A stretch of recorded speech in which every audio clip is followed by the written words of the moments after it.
I kind of want to go into my next true or false, which will kind of tie into what we could maybe see in terms of a different aspect of the culture, because I think Cade will help carry this over, but you do have new faces coming in at the same time. And I just want to ask a very simple true and false question. I'll do the same for Karras, but it's as simple as this. Duncan Robinson was a good signing. True or false? True. True. Also true. Well, before we just go into the discussion of his contract, does anybody have the team option news on Duncan Robinson and what's guaranteed and what's not guaranteed? Because I do think it is worth mentioning it's a very team-friendly contract because I think some people are put off by the initial 3-year 48 that he signed for in that sign and trade. There's no option on it. It's just a straight 3 years. Um, and the only thing that's guaranteed is the first year. Right, that's what Or sorry, he's guaranteed it's 16.8 million and on the contract is guaranteed 18.8 million. okay. But overall, the Duncan Robinson signing, I want to hear more as to why you guys think it's beneficial to this team, why you think it's true that this was a good signing. I quickly just want to know a point I want to make with the players we are bringing in, and I forget it was Gabe Rakani who just touched on it. We haven't seen Karras and Duncan because we haven't watched their teams play 82 games of basketball in a season. I feel like Duncan is a very unique looking guy, you know. I just think that his style, the way he plays the game, he has an opportunity to become a fan favorite immediately, which could just unlock another pocket of culture and camaraderie with this team. And I think that's something that we have to acknowledge with players going out, players coming in will bring some sort of culture and camaraderie themselves. But I mean, let's start with you with more reasoning as to why you think that this Duncan Robinson 3-year 48 sign and trade is beneficial to the Pistons. Why it's good.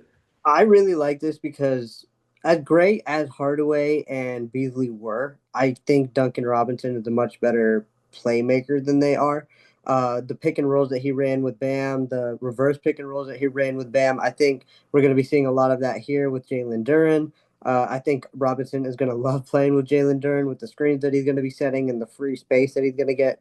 And I can't wait for Duren to and I think Duncan Robinson's a great cutter, so I'm really excited to see if we can space the floor a little bit more and give Robinson room to cut, have Duren hit him on the cuts. There's just so many aspects to Robinson's game that, again, as great as Beasley, Hardaway, and Fontecchio were, I think he's going to bring something a little bit different, and it's going to be he just doesn't rest, and I think it's going to be really exciting to see somebody like that on the team, always moving, always going. You're going to be focused on Cade, but then at the same time, Cade's going to have, of course, Robinson kick out option, 40% on catch and shoots. I want that a little bit better, but 40% is not bad by any stretch. So I'm very happy to see Duncan Robinson here. Of course, Michigan man. So replacing, if you want to replace Tim, you want to replace with another Michigan man. So there's a ton of aspects to Duncan's game that I'm excited to see pan out here when he's playing with Jalen Duren and Cade here in Detroit.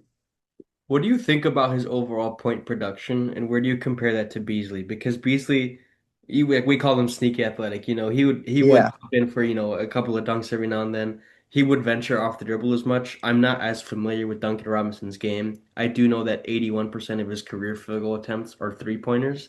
Where do you just see do you see it being less than Beasley's 16 or so a game, or do you see it around a similar field? Like where do you see the point production from Duncan Robinson? I think that depends on how many shots that he hits. I think, Really? yeah, um, just to say, I think his point production might be a little bit lower because Beasley kind of took the next step when Ivy went down. So Beasley maybe got a few more shots than he otherwise would have if Ivy had been healthy all year. So I don't know if Duncan's going to be at the same level, but I do think he's going to get 8 to 10 shots a game at a minimum, and just again, it depends on if he hits those, if those numbers go up or down on the 16. But uh, just on the safe betting on the safe side, I would say probably less than 16. But that's just because so many other guys are going to be doing so many other things. Gotcha. Gabe, you want to elaborate on Duncan Robinson's impact here? Yeah, and you mentioned his 3-point numbers. He almost exclusively takes threes, but he does have more of a off the dribble game, not necessarily into the pull-ups or the floaters that Beasley had. He does get to the rim pretty well. But he's a great lob thrower. He's a great passer when he does drive. And you mentioned that catch and shoot percentage. I think it's kind of a product of playing on the Heat. Like they didn't really have a point guard, and now he's going to be playing with Cade and Ivy. So I do expect that number to go up and those attempts to go up because he will just get more open looks off movement, off screens, off just Cade's gravity. Where I think he will just get more open threes. Um, I think he's going to score maybe around 12 points a game, maybe less, but be efficient at it. And I do think there's a world in which he sneaks into the starting lineup, just because I do think he's a good all-around player. And, if Tobias takes a step back, if Asar is just like struggling to shoot, even though his offseason looks really nice, I could see Duncan Robinson being a starter because he does have that skill. And you mentioned it as well. His two-man game with Bam was exceptional. He's great at working off his screen, off his movement. Both players able to pass, and that's just going to translate super well with Jalen Duren, I think. So I'm really happy to have Duncan. I wanted him 2 years ago. I wanted him last year, and I think I might see him around Ann Arbor sometimes if he does pop in, in the off season to some local staples here. Absolutely. And I want to correct myself. I did have the 40%. So I'm just going to read where I had this out of my head. It's 39% on three pointers, 6.5 3-point attempts per game, 40% on catch and shoot three pointers. So I did have that correct. 36% on guarded catch and shoots, 45% on open catch and shoots, which is the number that I thought I was stating, but I wasn't. So 45 is a great number. 39% on pull-up three-pointers and 47% on floaters. So there's a lot to his game that I think will be, like you said, unlocked with him being a product of on the Heat versus now on the Pistons. So, Connie, your thoughts on Duncan? Yeah, I mean, my main thing when we got Duncan was like, oh, he's gonna get the Cade Cunningham boost. The Cade Cunningham boost of putting the ball exactly where the shooter wants to have it. The Cade Cunningham boost of creating so much gravity downwards where I think he will get a lot more open threes on the Pistons than he got on the Heat because I mean, over the past couple years after they lost Jimmy, the Pistons not the Pistons roster, the Heat roster uh was kind of tough looking, and I think if it wasn't the Miami Heat, they wouldn't win very many games. But I think he just will get easier shots on this team. And two other things I want to note. One is that I think he's a better positional fit for this team. Him and Beasley are both great shooters, but Bees is like a guard. He just is a guard, and Dunk is like a legit 6'7", 6'8" and can fill more in that wing role, which I think allows him a lot more space to play with Cade and Ivy. Whereas if you put Bees out there, you just are running out a pretty small lineup. And you could even play him at the two and just create like a supersized lineup where your smallest guy is 6'6" and Cade Cunningham, which would be crazy.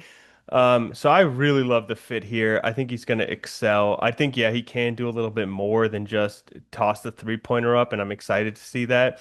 But something else I want to note is that this man has great basketball roots. I mean, it seems he is a grinder. He started off in D3 basketball, and made a name for himself there so that he could get to one of the most illustrious basketball programs in college basketball, getting to Michigan.